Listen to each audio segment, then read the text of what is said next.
ndabaramukije cyane bakunzi bacu bakunzi ba Akejo Media aho muherereye hose mwese tugize ati mwiriwe akeye bivanye n'umwe wese aha tumbereye hari abariko baradukurikirana muri umwanya bari mu gihugu cyacu ciza cy'u Burundi ndetse n'abari mu mahanga hose aho muherereye hose tugize ati yambu mwiriwe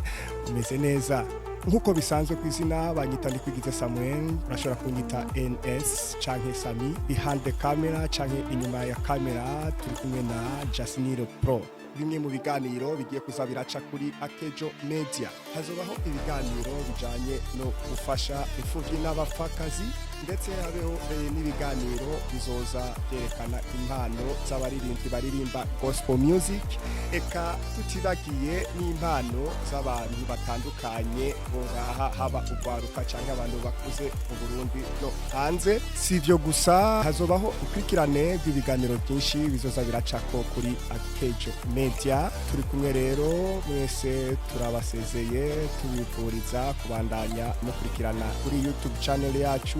ndetse mubwirane care mugira subscribe kugira ngo vuba aho ibiganiro bitangura kuza biracako rero wewe uri ko uradukurikirana urashobora kugenda kuri YouTube ukandika Akejo Media hama musi urakabona ahantu hari agakengeri ico ukora ni kimwe gusa urashobora kuca ufyondako kugira ngo vuba ntuzobe umuhombe w'ibiganiro bigiye kuza biracako. Akejo Media igitavyorosha say ayeyo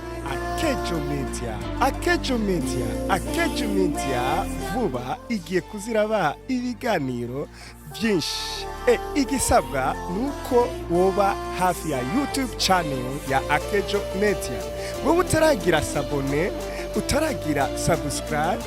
iuka kuri YouTube andika Akejo Media